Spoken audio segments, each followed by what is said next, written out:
പറയട്ടെ, അവസരങ്ങൾ ഉപയോഗപ്പെടുത്തണം. മൊയ്തു ഉസ്താദ് ആ വിഷയത്തിൽ മുന്നിലായിരുന്നു. വീട്ടിൽ വരുന്ന ആള് എന്തെങ്കിലും ഒന്ന് കുടിക്കാതെ ഒരു വിടാറില്ല.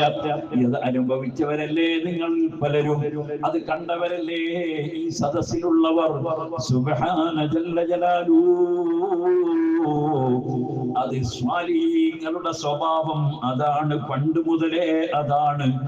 നബി സല്ലല്ലാഹു അലൈഹി വസല്ലമ തങ്ങളുടെ ഏറ്റവും വലിയ പ്രത്യേകതകളിൽ ഒന്ന് അത് തന്നെയായിരുന്നു. ഭക്ഷിക്കാൻ ആളുകൾക്ക് ഭക്ഷണത്തിന് വകുപ്പുണ്ടാക്കി കൊടുക്കുക. അത് നബി തങ്ങളുടെ തറവാടിന്റെ തന്നെ ഒരു വലിയ സ്വഭാവമായിരുന്നു. അവിടുത്തെ പിതാമഹന്മാരുടെ കൂട്ടത്തിൽ അബൂ അബ്ദുല്ലാഹി അബ്ദുൽ മുത്തലിബ്, അങ്ങനെ മഹാന്മാരായ 20ഓളം ഉപ്പാപ്പമാരുടെ കൂട്ടത്തിൽ അബൂ അബ്ദുല്ലാഹി അബ്ദുൽ മുത്തലിബ് വഹാശിമുൻ, ഹാശിം എന്നവരുടെ പേര് നിങ്ങളുടെ ഉപ്പാപ്പയാണല്ലോ അത്. അവരുടെ പേര് ഹാശിം എന്നായിരുന്നില്ല, ശൈബത്ത് എന്നോ അംർ എന്നോ ആയിരുന്നു. പിന്നെ എങ്ങനെയാണ് ഹാശിം എന്ന് പേര് വന്നത്? ചരിത്രകാരന്മാരത് രേഖപ്പെടുത്തിയിട്ടുണ്ട്, മഹാന്മാര് വിവരിച്ചിട്ടുണ്ട്. മക്കയിൽ അവരുടെ ദൗലത്തിന്റെ കാലത്ത് മഹാനവറുകൾ കാണുന്നത് എന്താണ്? മക്കയിലെ പണക്കാരെപ്പോഴും പണക്കാര്, സാധുക്കൾ എപ്പോഴും സാധുക്കൾ. പണക്കാരിൽ നിന്ന് പാവങ്ങളിലേക്ക് ഒന്നും എത്തുന്നില്ല. അതുകൊണ്ട് പാവങ്ങൾ പലപ്പോഴും പട്ടിണിയായി പോകുന്നു. ആളുകൾ പലരും അവരെ ശ്രദ്ധിക്കുന്നില്ല. ഇങ്ങനെയുള്ള അവസ്ഥ കണ്ടപ്പോൾ ഈ പാവങ്ങൾക്ക് അവരുടെ വിശപ്പടക്കാൻ എന്തെങ്കിലും ഒരു വകുപ്പുണ്ടാകണമല്ലോ എന്ന് ചിന്തിച്ച് മഹാനവറുകളെ അവിടുത്തെ സ്വാധീനം ഉപയോഗപ്പെടുത്തി മക്കാരായ പണക്കാരിൽ നിന്ന് പണം സ്വരൂപിച്ച് ആ പണം ഒരു കൂട്ടം കച്ചവടക്കാരുടെ കയ്യിൽ കൊടുത്ത് അവർ സിറിയയിലേക്ക്, ശാമിലേക്ക് കച്ചവടത്തിന് പോയി.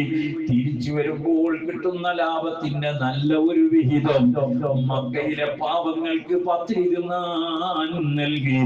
അങ്ങനെ അസമത്തരീത എന്ന് അറബിയിൽ പറഞ്ഞാൽ പത്തിരി നോക്കിയിട്ട് കൊടുത്തു എന്നാണ് അർത്ഥം. ഹാശിം എന്ന് പറഞ്ഞാൽ പത്തിരി തിന്നാൻ അവസരം ഒരുക്കിയാള്. ഈ സ്ഥാനപ്പേര് മക്കക്കാര് നൽകിയതാണ്. നബി സല്ലല്ലാഹു അലൈഹി വസല്ലമ തങ്ങളുടെ തറവാടിന്റെ മഹിമയാണ് പാവങ്ങളെ ഭക്ഷിപ്പിക്കുക എന്നത്. അത് നബി തങ്ങളുടെ ജീവിതത്തിലുണ്ട്.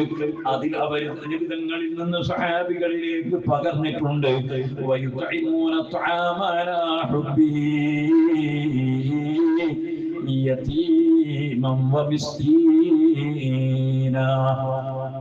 അവരതാ യതീമുകൾക്കും മിസ്കീനും ഭക്ഷണം നൽകിയിരുന്നു. വയുസിറൂന അലാ അൻഫുസിഹിം വലൗ കാന ബിഹിം ഖസാസ.